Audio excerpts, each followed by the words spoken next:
Estamos en Buenos Aires, en el estudio del doctor Hugo Biagini, a quien damos la bienvenida. Hola Hugo, ¿cómo estás? Bienvenidos todos ustedes al pensamiento alternativo. Muchas gracias. Entonces, gracias por recibirnos y bueno, nos encantaría charlar un rato con vos y hacerte algunas preguntas sobre este diccionario pues tan increíble y tan útil y que queremos que se conozca en los Estados Unidos, ¿verdad? Entonces, la pregunta primera que le hacemos a Hugo Biagini, quien es pues investigador del CONICET, profesor de la Universidad de Lanús y escritor sobre todo,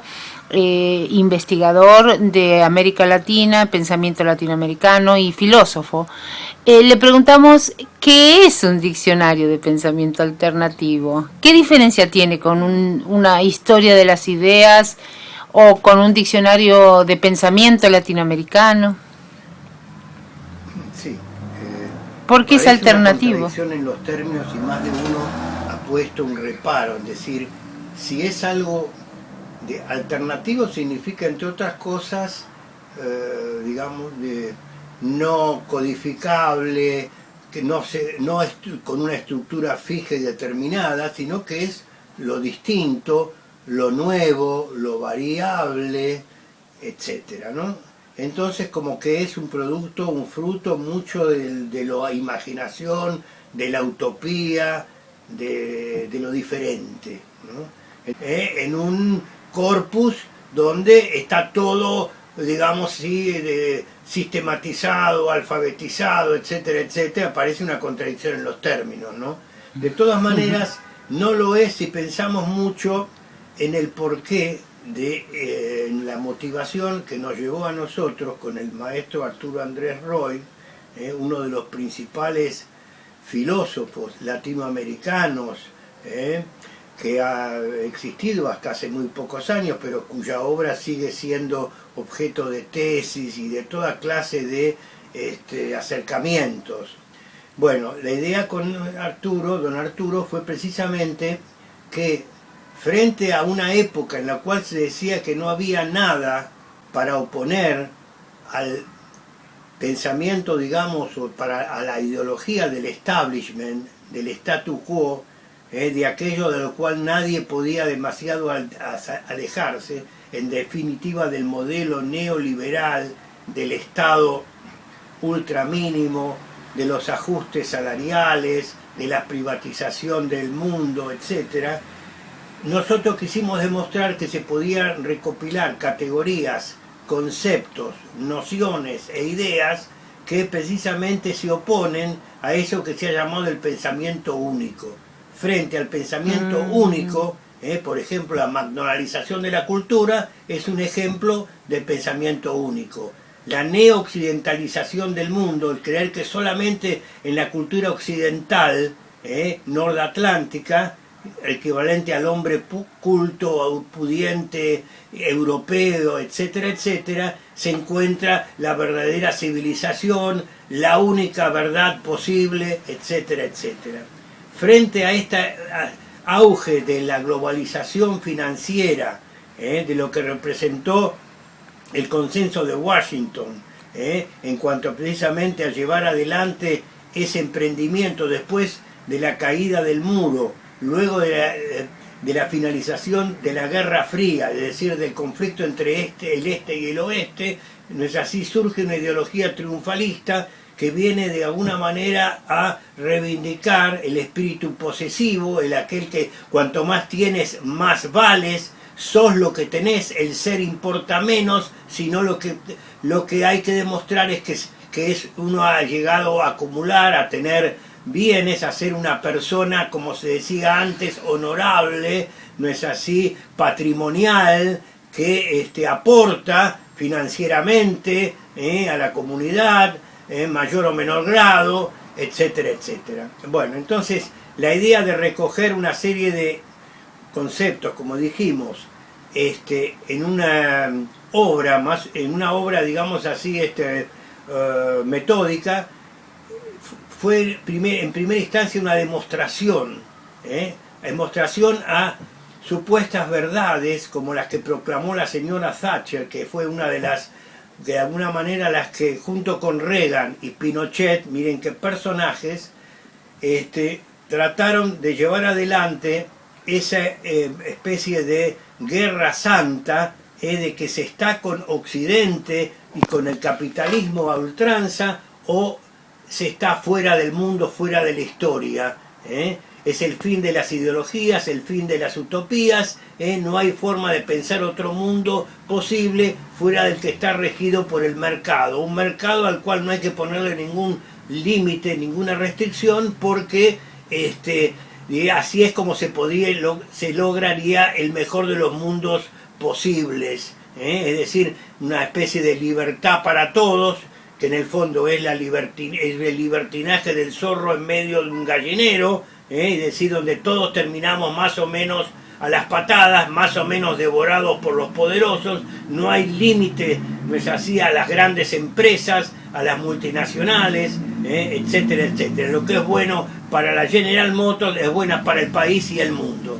Bueno, eso sería un poco la idea de crear un diccionario frente a lo que decía esta señora Thatcher. Se lo decía nada menos que a los poderosos sindicatos ingleses, a las unions, en el sentido que no había forma de salir, there's no alternative, frente, no es así, a esto que empieza a instalarse, como este modelo neoconservador, que muchos países todavía sigue dominando, el caso de Estados Unidos, el caso de Europa,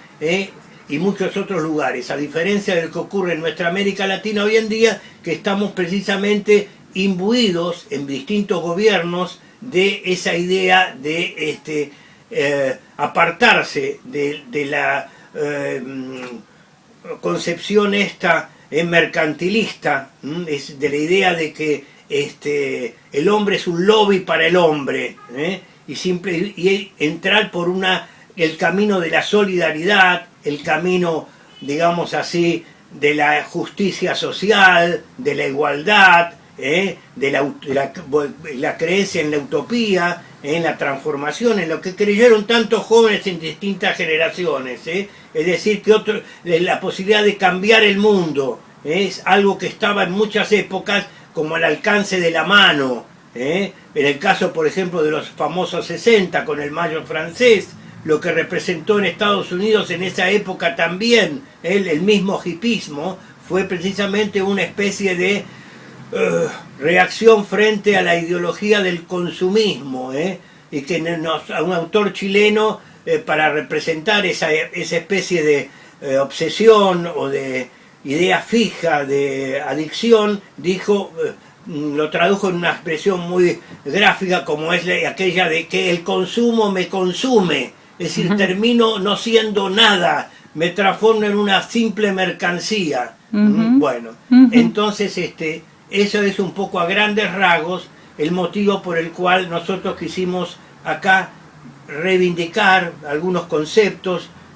fundamentales para los derechos humanos, para la idea de un mundo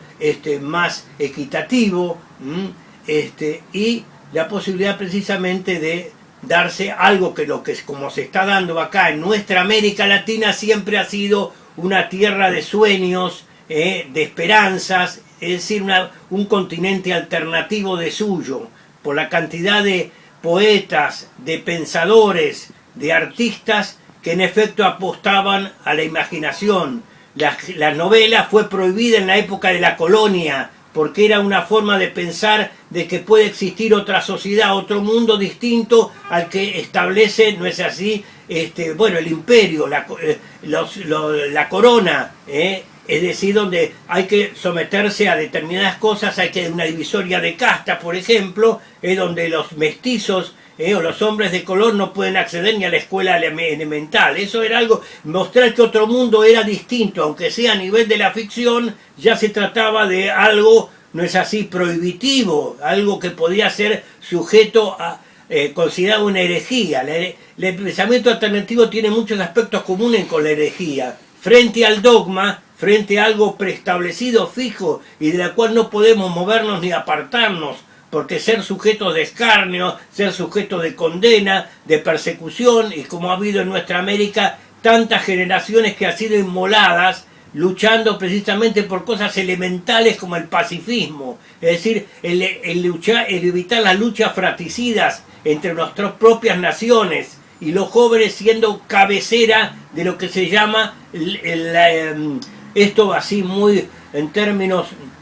técnicos como la objeción de conciencia, el negarse olímpicamente más allá de lo que los riesgos que podía traer aparejados de la cárcel, la tortura, el escarnio, como pasó con Cassius Clay, por ejemplo, cuando no quiso ir a pelear a la guerra de Vietnam, ¿no es así? Digamos, un espíritu precisamente donde tratamos de humanizar al mundo y no, digamos, de reducirlo a identidades negativas, es decir, de conquista, de avasallamiento, de atropello, de dominación. Entonces, el diccionario tiene detrás, es un proyecto que tiene detrás una propuesta ética, una propuesta política y no solamente un contenido filosófico o histórico. Bueno, todo es filosofía en el sentido más amplio, como es también política, como es la mayor parte de las cosas. La cultura va con una cultura donde no puede, digamos así, conectarse con lo social, con las realizaciones humanas, etcétera. En realidad es como que de alguna manera que le falta algo, le falta una pata, le falta un brazo, es decir, es algo casi...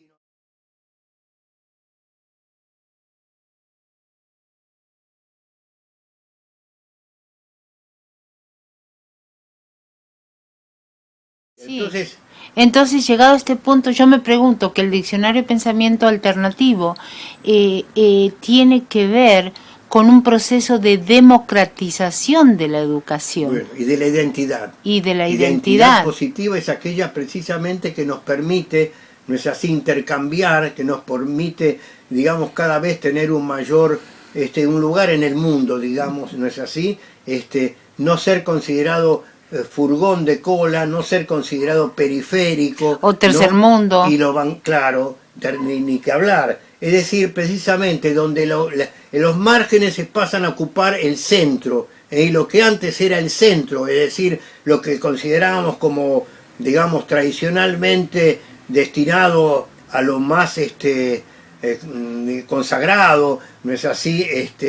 bueno, cierto tipo de familias, cierto tipo de sectores sociales, etcétera, etcétera, que eran los que habían nacido de por sí para gobernar el mundo y sus países, ¿no es así? Entonces, nada de eso. Hoy en día se ha, digamos así, liberado, se trata de liberar, especialmente en nuestros países, estamos hablando de nuestro país, estamos viendo que por otro lado, los países que se consideraban vanguardia de la civilización, ¿no es así? Como Inglaterra, Estados Unidos, Francia y demás, están pasando por unas crisis espantosas, que es la crisis también del sistema capitalista a ultranza, es decir, considerado como la única forma de organización social posible e ideal al mismo tiempo, ¿no? Sí, claro. Entonces, ya que vos hablas de los jóvenes y en la universidad y los jóvenes como actores del cambio social, me gustaría preguntarte sobre la teoría juvenilista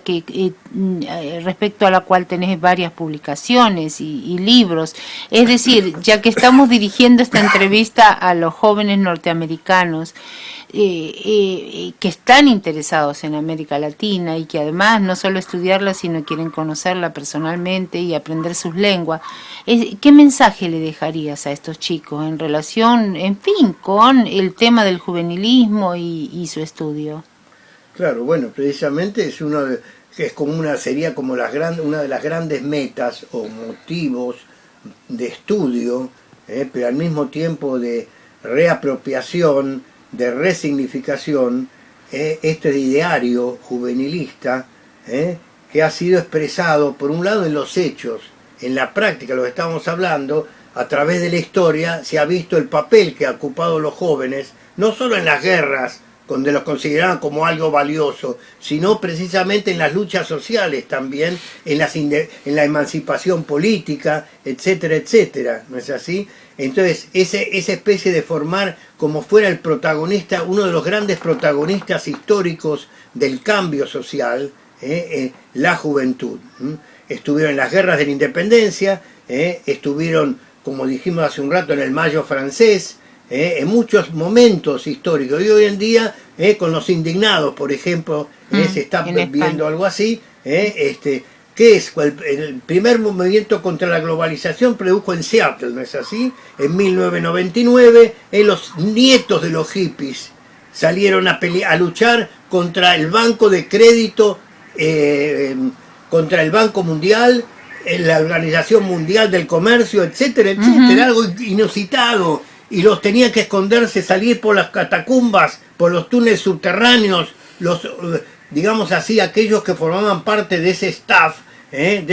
que bueno, son los dueños, los amos del mundo, que fijan las políticas económicas y son los que intereses armamentistas que llevan a la gente a la guerra,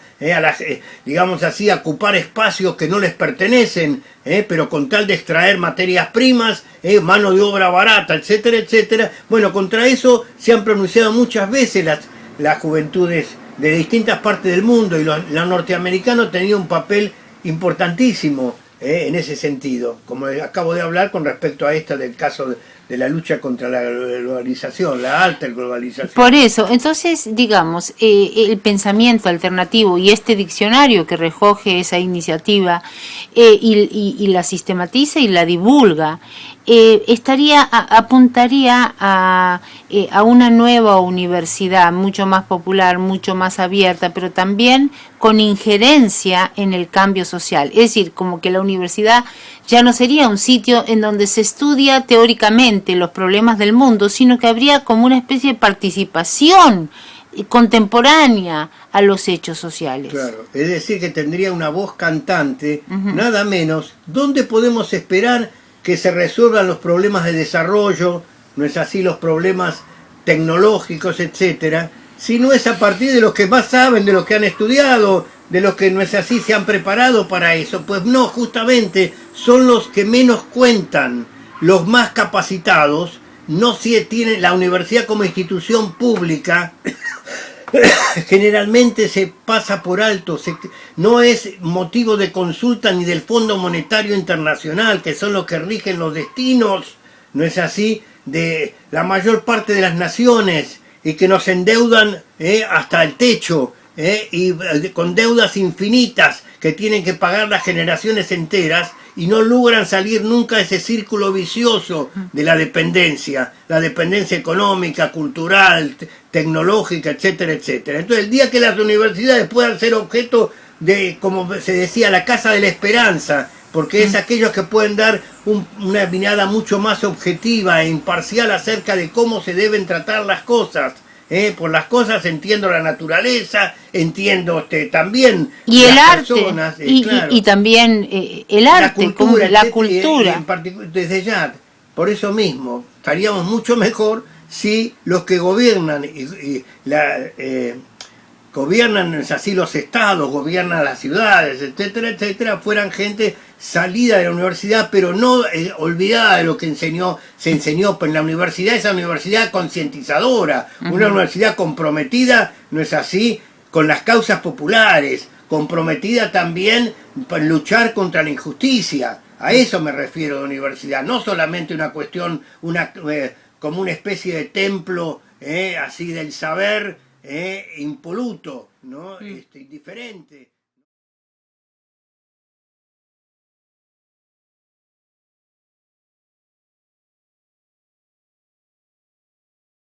Precisamente con esa idea de que no existe el educador por un lado y el educando por otro, todos nos vamos, de alguna manera, el proceso de aprendizaje, nos vamos realimentando. Eso es lo que dijo el gran educador Paulo Freire, en Brasil, cuando fundó la pedagogía del oprimido, denunciando precisamente el estado de cuestión de las grandes masas analfabetas y viviendo en las favelas en su propio país. Entonces, frente a eso, la pedagogía de la liberación, en la cual dejan concretamente de establecerse esa pirámide entre el alumno, que es un puro oído contra el cual lucharon tantas generaciones de estudiantes, y el profesor, que es como el monstruo sagrado de la palabra exclusiva, el saber por un lado y la ignorancia por otro. No, Paulo Freire decía, se trata de pensar en un educador educando, un educador que es a su vez alumno y que aprende con los educandos, con los estudiantes, y a su vez, y también un educando educador. Fíjense, es una dialéctica extraordinaria. Como dijimos, un educador educando y un educando educador. Entonces, estás invitando a los estudiantes del Senior Seminar, ni más ni menos, de para que participen, College, porque tenemos abierta el diccionario, como tendría que ser realmente en la edición digital de CECIES, del Centro de Educación, Ciencia y Sociedad, para que precisamente a partir del convenio que hemos logrado firmar,